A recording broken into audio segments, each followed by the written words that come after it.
Welcome to Meals in an Instant using electric pressure cooker from University of Florida IFAS Extension.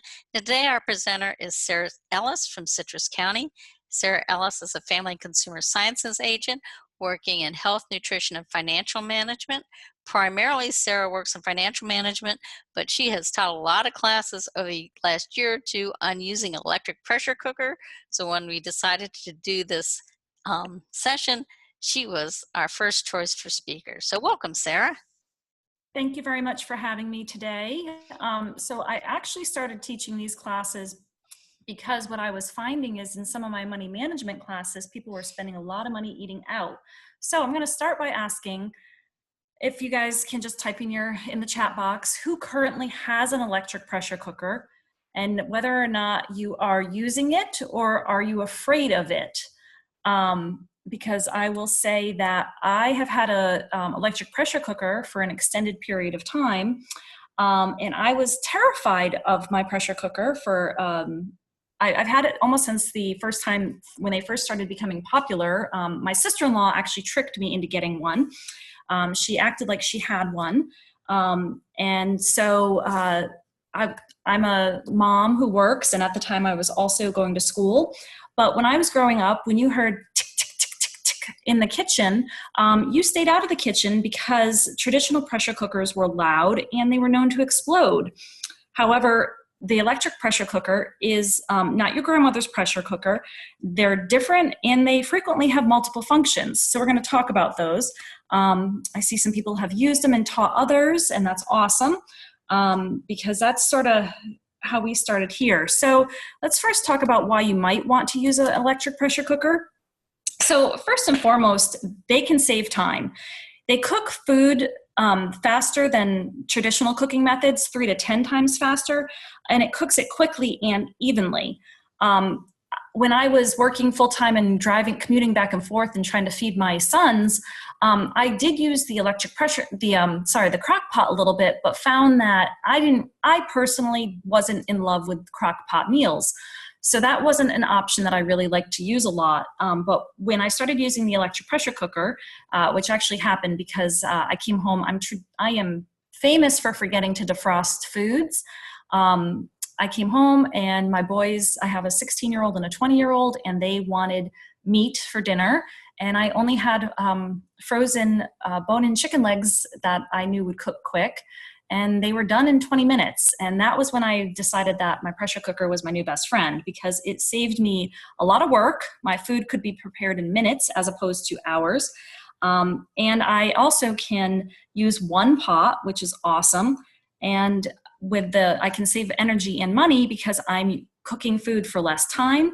And also with the electric pressure cooker, I'm using one pot instead of multiple burners. So in Florida, which right now it's not technically summer, but it might as well be. So I'm not heating the inside of my house right now by using an oven when I'm using my electric pressure cooker. So what is an electric pressure cooker? It's a food preparation method that seals the food inside the vessel with liquid. The heat creates a steam, which increases the pressure in the vessel, and then the appliance traps that steam or releases the steam to control the pressure of the vessel. With more pressure, the boiling point rises, and then the food cooks faster at a higher temperature. But the pressure cooking retains the flavors and the nutrients of your food while also creating moist and delicious results, saving you energy as well. What I will note here is that depending on the size of your pressure cooker, that will determine how much liquid you need. On a 6-quart pressure cooker, it is generally about 1 cup of liquid, but it also, you have to take into account that there might be liquid inside of the food that they might be talking about when you're doing a recipe. Now, let's talk a little bit about the various parts in the electric pressure cooker. The first part that is really the most important part of the electric pressure cooker is the base. This is where the brains of the device are. It holds the inner pot and has all the controls, and this is where you sort of tell it what you want it to do. And a lot of people find that sometimes this can be a little overwhelming because there's a whole bunch of different programs on the front, and you're able to choose different programs. A lot of times I like to tell people relax, because there's really two basic functions you're going to use on the front of this. And almost any recipe can be done with those two basic functions. And once you get the hang of it, you might decide to expand your world by using the preset functions. But the two that I use the most are the pressure cook and saute.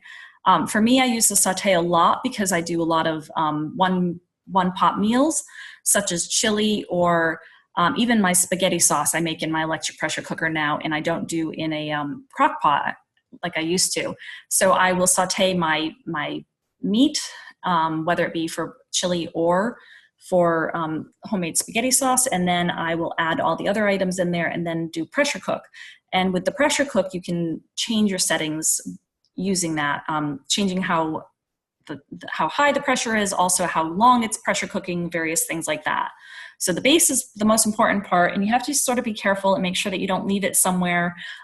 If you're short on kitchen space, you want to be careful and not leave it on top of your stove and then accidentally turn your stove on. I've seen pictures of that.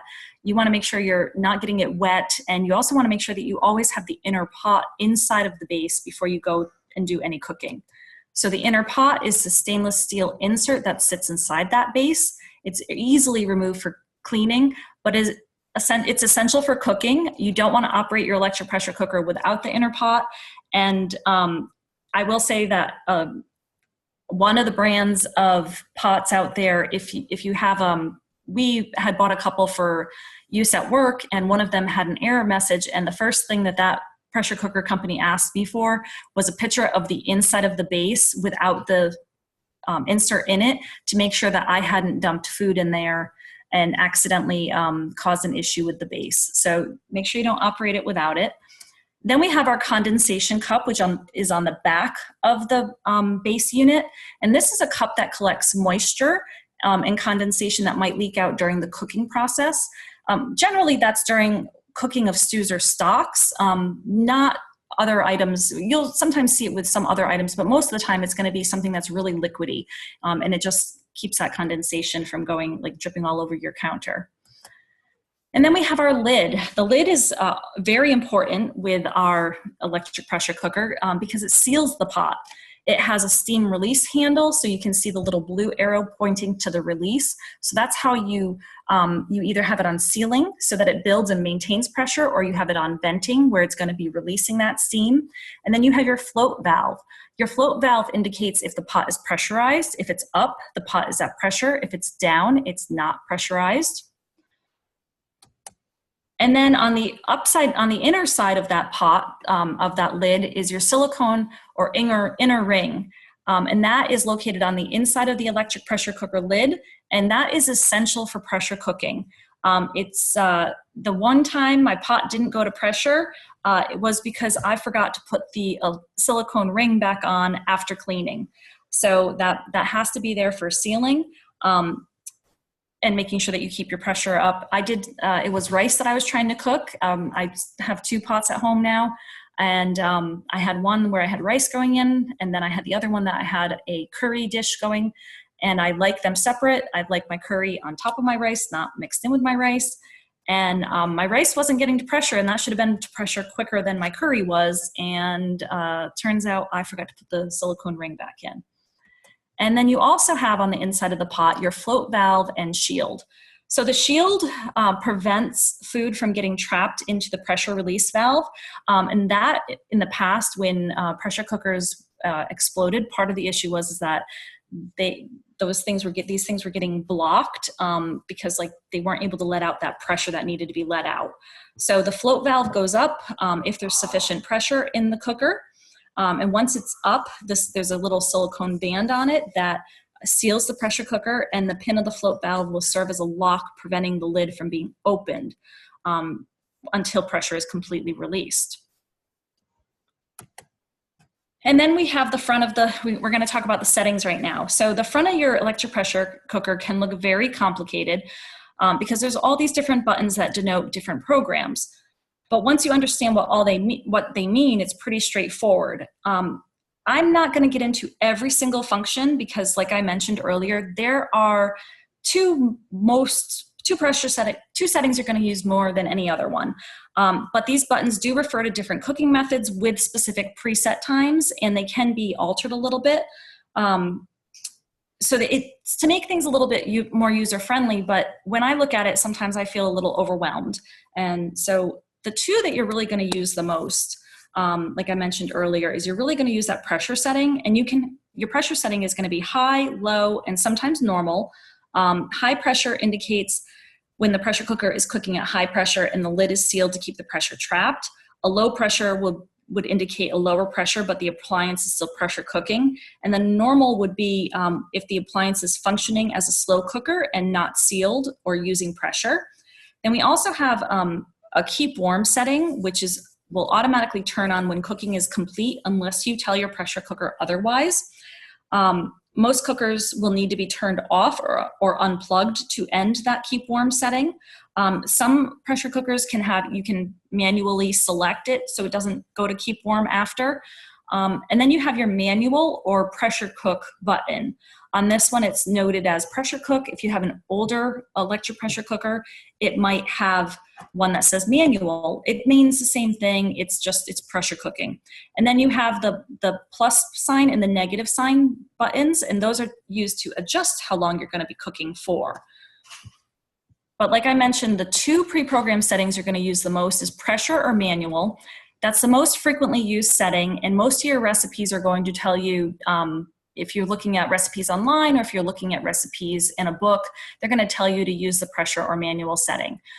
So your temperature is preset, your pressure level is preset frequently, and then your cooking time is what you're going to adjust. But you can adjust all those as well, so you could have a lower pressure instead of high pressure. And then saute, which is my favorite setting of all, that is when there's no pressure used, but you're cooking food in the electric pressure cooker, just like you might do on the stove, sauteing or browning. And there are a variety of different settings, but these are the two you're going to use the most. And if you haven't purchased an electric pressure cooker yet and you're in the market for them, I would say that try to find one that has a saute feature. There are tons of different brands and models out there, but making sure that it has that saute feature is probably one of the biggest things I would recommend. I stopped using, so I love to cook, but I hate to do dirty dishes.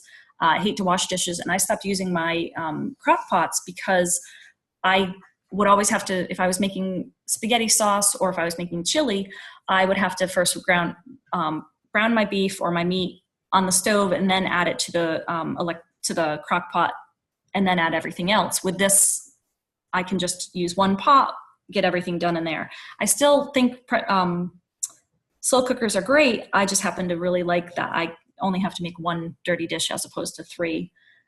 So what can you cook in the electric pressure cooker? There are so many different meals you can cook in there. I say one-pot meals and more. So some one-pot meals we've done in my house and in classes: chicken and dumplings, pot pies, chicken and risotto is one of my favorite meals. I've done chili, I've done massaman curry chicken, I've done all kinds of different curry chickens, but then also done a bunch of different meats. I've done pork, I've done both pork chops and pork loins. I've done roasts, I've done corned beef. I'm a St. Patty's Day baby, so I do corned beef every year. I've done poultry, I've done whole chicken, boneless, bone-in parts. I've done eggs, I've done tons of different vegetables and fruits. We've done apples, we've done green beans, whole dried beans, all kinds of different starchy foods as well, brown rice, white rice, potatoes. I've done desserts. I will say that I have never been more confident about making cheesecakes than I am with an electric pressure cooker. And then I've done some soups and some stews. I've done, I'm not going to say it correctly, but I've done a pho or and then also chicken noodle soup. With the chicken noodle soup, I did the chicken noodle, I did the noodles separate and then added the noodles after so that the noodles didn't get mushy. And that was a pretty big hit here this during the winter in Florida. Now when cooking, there's going to be 2 ways that you're going to release pressure. So we have our natural release and we have our quick release, and there is a difference between the two. So a natural release will allow the pressure to slowly dissipate on its own, depressurizing as heat is being released from the metal parts of the cover. It can take anywhere from 10 to 30 minutes, depending on how much liquid is in the pot. recipes with more liquid are going to take longer to depressurize than dishes with less. But with the natural release method, it lets food stay intact during the depressurizing process as there's less movement within the appliance. If you're doing foamy foods or dishes with a lot of liquid, it's best to let them natural release. A lot of your recipes will sort of lead you as to how you to do it. When I'm doing rice, I'll do a natural release, and some of the tougher cuts of meat we'll do a natural release on as well. And then you have your quick release. So this is when you manually turn the steam release valve to venting. And so this allows the cooker to cool faster and only takes approximately 1 to 2 minutes to completely depressurize. And this release method is ideal for foods that might overcook. So especially vegetables or fish or crab, you don't want them to overcook. So you want to get that pressure release as quickly as possible, because if you let things like that overcook in here, you're going to end up with baby food. The quick release is not recommended when cooking foods that have high starches in them, because you can have food coming out of the handle, and you need to wait until all the steam is released before taking the pressure cooker lid off. So that float valve has to be completely down before taking that lid off. And so that's it. And so in my house, I typically have to actually pull my unit out from underneath a cabinet, because it does let out, you can see the picture here where it lets out a little jet of hot air and steam, and you want to make sure that that's not hitting the bottom of your cabinets, because it could cause damage to your cabinets. So I pull mine out from underneath my cabinet. I make it where I have the highest amount of room above it so that I'm not worried about my ceilings, and then I'll hit the little button.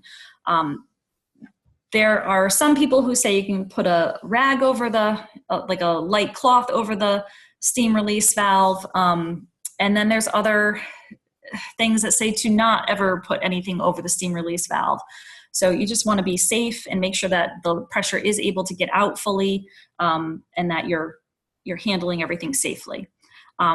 Speaking of safety tips, when you are taking off the lid, you want to make sure you're tilting that lid away from you when opening it. So when I open mine, I open up the back of it first, and then so that way any steam that might be in there is pushed out the back as opposed to coming towards me.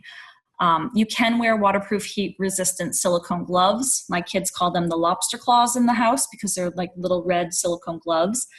You want to also be very careful to not touch any metal on the lid. The metal on the lid gets very hot and will burn you. I tested it and tried it, and it is true. I wouldn't recommend it. So be very careful when you're taking that lid off. It is not advisable to leave your house when the electric pressure cooker is cooking. You also don't want to fry in the electric pressure cooker, and you don't want to let any raw, uncooked food sit at room temperature for more than an hour in the electric pressure cooker. There are delay starts on these, and it's okay to put food in there a little bit early and let it go on for a delayed start, but for safe food, you don't want to let it sit for more than an hour, because that will give it too much time for pathogens to grow. This is one of the dishes that my kids like that I make in the electric pressure cooker on the picture here. And this is I'm going to call it the wrong chicken. It's not Massaman chicken. It is, oh shoot. I'm going to have to come back with you on that one. Didn't you tell me it was Mongolian? That's it. You're right. Thank you. I was like, I know it's an M. I know it's not. I pay attention to you. Thank you. So yes, that's Mongolian chicken. That's one of my son also likes Mongolian beef. This is one of the meals that we made. A quick, easy way to use chicken legs. Inexpensive, and they gobble it up. So when you're cooking in your electric pressure cooker, you want to avoid overfilling your electric pressure cooker. There is such thing as too much in it. They do need typically a minimum of 1 cup of liquid to get to and maintain pressure. Again, that amount varies depending on the size of the pressure cooker you're using. It can be a combination of meat juice, vinegar, chicken stock, things like that. But you don't want to go, so if you're cooking foods that are going to expand, like grains or beans, a half full is maximum. And if you're pressure cooking, you don't want to go, like regular foods, you don't want to go more than 2/3 full. My cousin thought that, the lines really didn't mean much, and so she made chili in hers, and she did more than 2/3 full. And when she went to go let out all her steam, she ended up with a ceiling full of chili.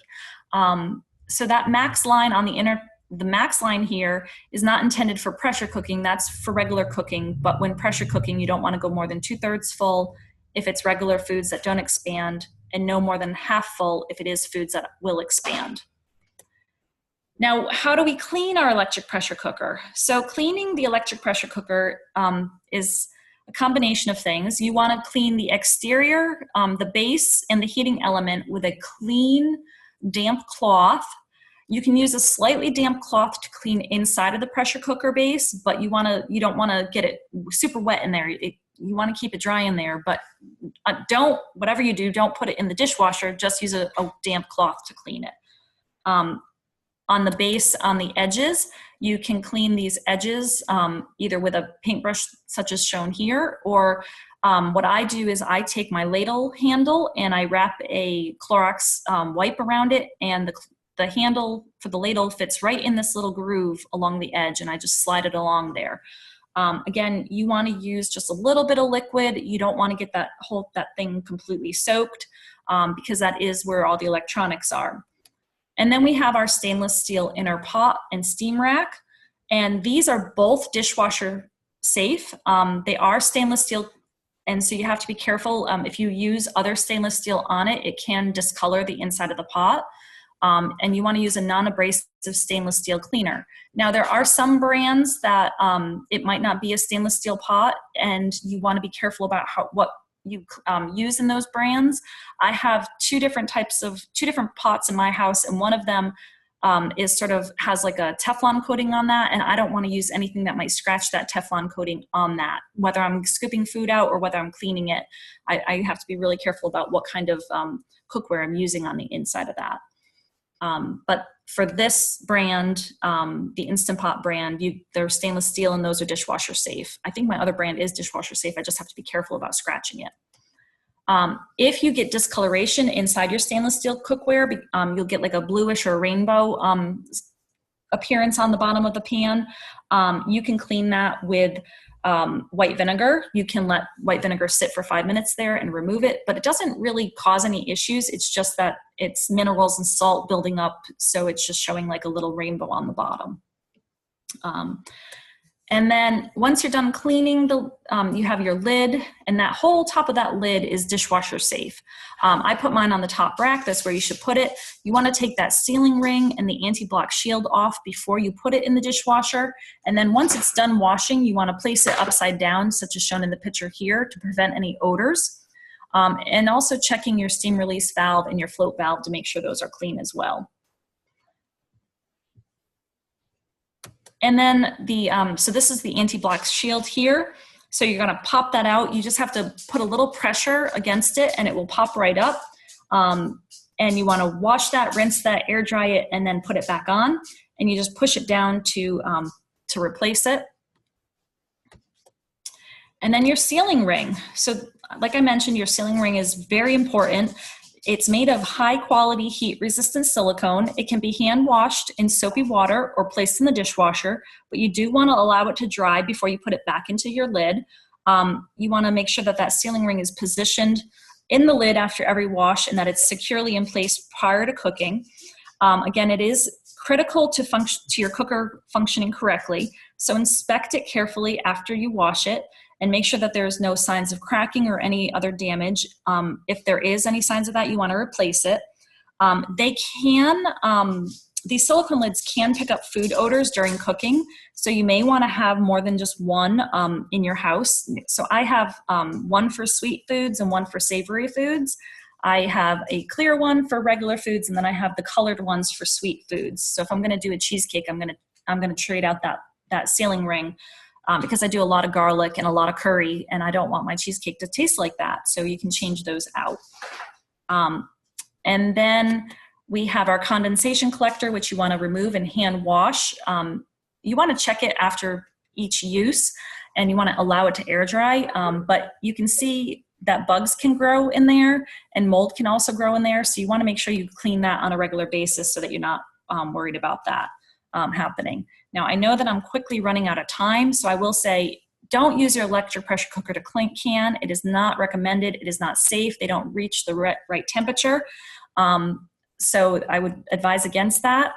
I have questions here, but I know that you guys probably want to see a recipe. So I'm going to switch to that screen real quick and show you. I know the recipes were handed out. So I'm sorry, I'm trying to get this to go to my recipes. So what she's about to show you are the recipe that's in your recipe handout. And I know it's always funky when you have to switch screens. I apologize. I'm trying to get it to come up right now. So this is a pretty easy recipe to make. Even the flan is pretty easy. So this was recipes that we created for what we called Mexican Night. It's part 1 of a 4-part series. This is sort of an easy one. We do pulled chicken and then seasoned black beans, and the chicken is like chicken tacos.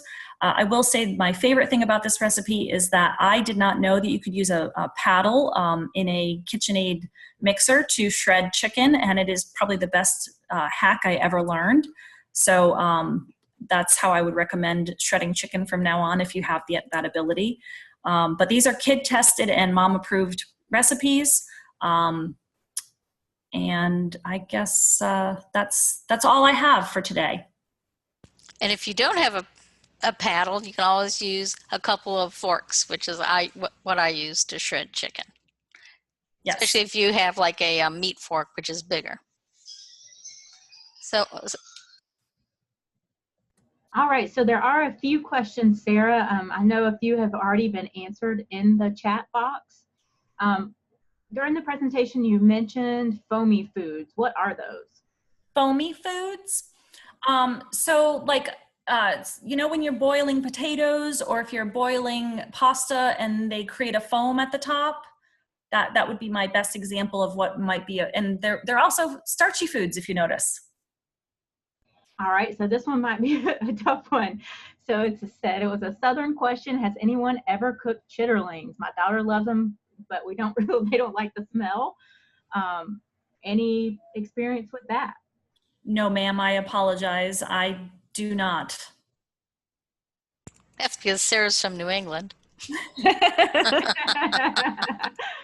And my only suggestion has that experience to prep the entire pressure cooker, take it outside and just plug it up under a patio or someplace out of the sun and let it go there. If you don't want to smell your house up, that's the only thing I can tell you. But yeah, that's the danger of that particular meal. That would be Marie, our Southerner.